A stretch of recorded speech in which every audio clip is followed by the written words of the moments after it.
Hey everybody, it is Matty here with Altcoin Buzz with you on this Wednesday. On this hump day, we're talking again about that fire that hit the mega mining farm, costing $10 million worth of damage to mining machines. We're covering the topic here on altcoinbuzz.io. Bitcoin mining machines burst into flames, $10 million lost, article by Deepika. And then we have a surprise endorsement by a major German bank, a state-owned bank, that's saying Bitcoin's price is too low. From a couple of different perspectives, we'll let you know what that is all about. Essentially, it boils down to the stock to flow modeling ratio, and we'll give you an overview of their report here, which is summarizing some rather important trends and again, a fresh perspective, especially when it comes from the likes of a banking institution out of Germany. So we'll let you know what that is all about. Here, we're talking about various metrics associated with Bitcoin on buybitcoinworldwide.com. Then we also have this piece that we're introducing at altcoinbuzz.io is talking about it. Shard Talk interview with Wizard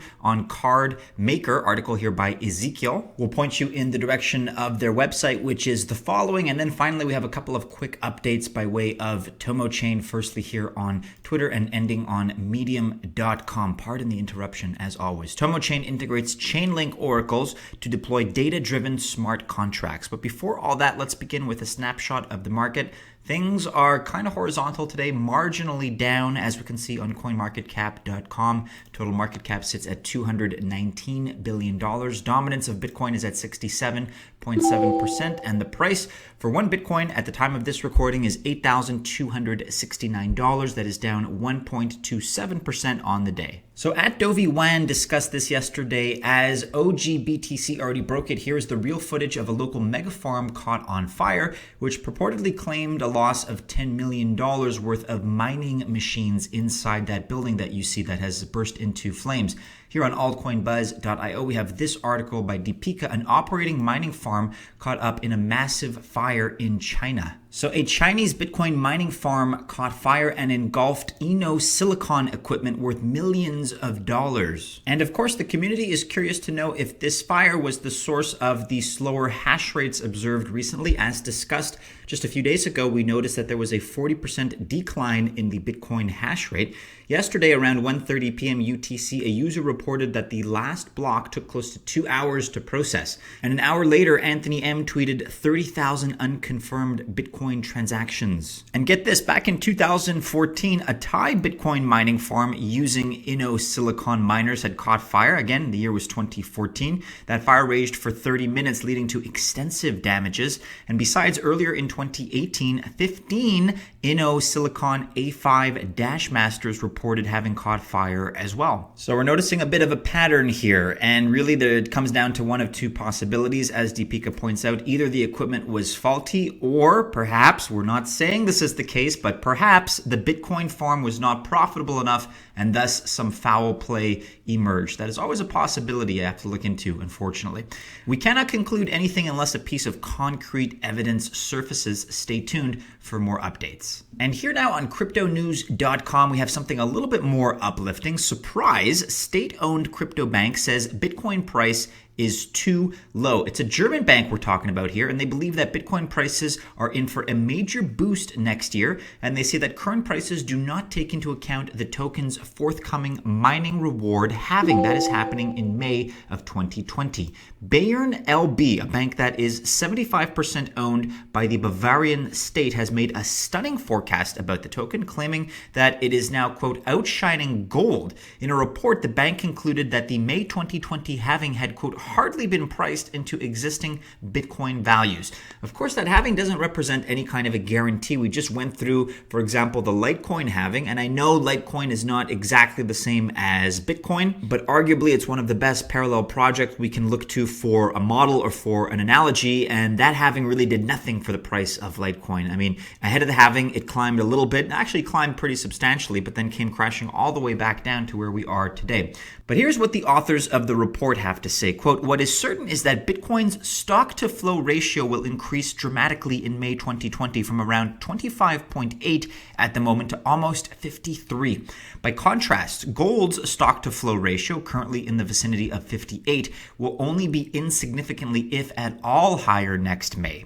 If the May 2020 stock-to-flow ratio for Bitcoin is factored into the model, a vertiginous price of around USD $90,000 emerges. This would imply that the forthcoming halving effect has hardly been priced into the current Bitcoin price of approximately $8,000 US.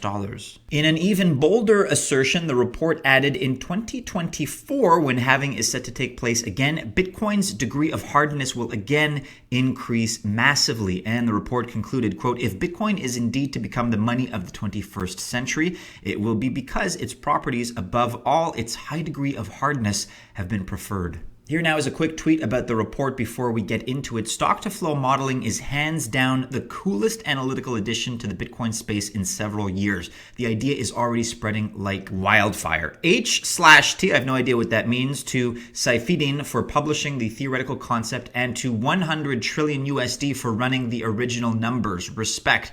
And here's what's being referred to, this quote by @Bitcoin. This is the stock-to-flow ratio. We're going to look at this in a second in the Bayern LB report. Bitcoin is hard on gold's heels. Here we have on the y-axis a logarithmic chart looking at the market capitalization of Bitcoin in billions of US dollars, and on the x-axis the metric known as the stock-to-flow ratio, which, as we just described, is going to make a jump from the mid-20 range to the range of about the 50s. We'll take a look at what that means in just a second. And here's a tweet from yesterday @Bitcoin from a new Bayern LB research report, quote, "Not a spurious regression. Variables are cointegrated. If May 2020 stock-to-flow ratio for Bitcoin is factored, $90,000 US emerges. Bitcoin has been conceived as an ultra-hard type of money." And here's the report itself from Bayern LB, again, 75% owned Bavarian bank, from September 2019. Megatrend digitalization, is Bitcoin outshining gold? Let's define the terms to start clear and concise. The stock-to-flow approach, originating in commodity market analysis, serves to quantify the, quote, hardness of an asset. Applied to Bitcoin, an unusually strong correlation emerges between the market value of this cryptocurrency and the ratio between existing stockpiles of Bitcoin, otherwise known as stock, and new supply, otherwise known as flow. The stock-to-flow approach is a good heuristic for understanding Bitcoin. It becomes clear that Bitcoin is designed as an ultra-hard type of money. Next year in 2020, it will already exhibit a similarly high degree of hardness as gold. And in 2024, when halving is set to take place again, Bitcoin's degree of hardness will again increase massively.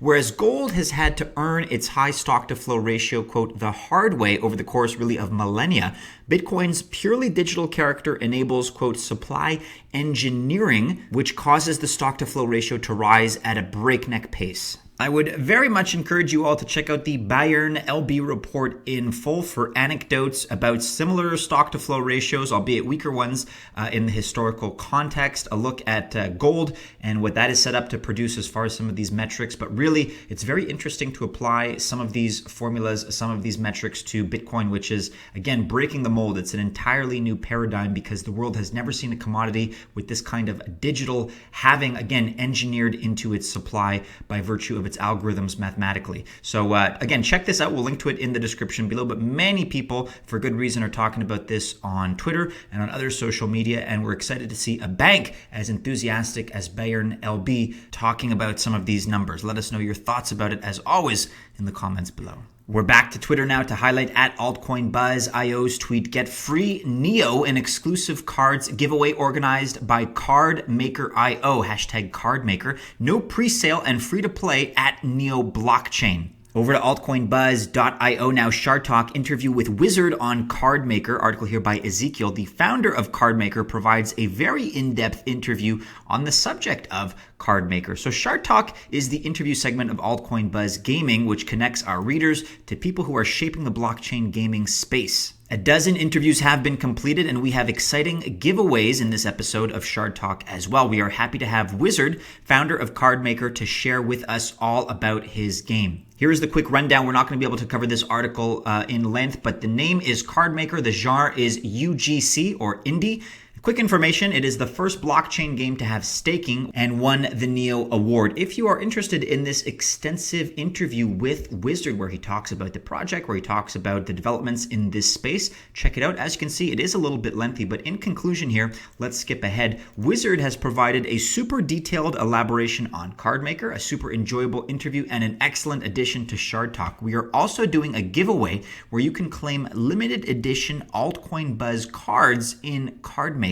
Just follow the steps here and you will be able to claim a free package and some Neo as well. Be sure to check out this website as well. This is what was linked to in the Altcoin Buzz IO tweet. Cardmaker and Altcoin Buzz exclusive cards giveaway. You can see here that there have been 6,600 entries so far. You have 20 days left to participate. And again, being a straight arrow, your boy Maddie has not taken advantage of his position here. I have submitted 0 entries. I will not be competing in this contest, giving you guys a better chance to win. Hey, if you're listening to this and feel like entering, go ahead. It may as well be you that wins. Check out this website as well, neo.cardmaker.io. And finally, today we have some news here by way of Twitter at Tomochain. And Tomochain is excited to be integrating Chainlink Oracle to build data-driven smart contracts that help dApp developers harness the real-time information, as well as expand and customize products to meet market demand. You can read more about that here on medium.com. Tomochain integrates Chainlink oracles to deploy data-driven smart contracts. Congratulations to our friends over at Tomochain. That about rounds out the news for today, everybody. Do be sure you are following us on all the regular social media channels. Keep checking back into the website, of course, altcoinbuzz.io for all the latest. Go ahead, like, subscribe, share, hit the bell to receive notifications, but only if you enjoyed today's video. Best of luck if you choose to invest on this hump day, but have a great midweek. And of course, we hope to see you again soon in our next video. Take care.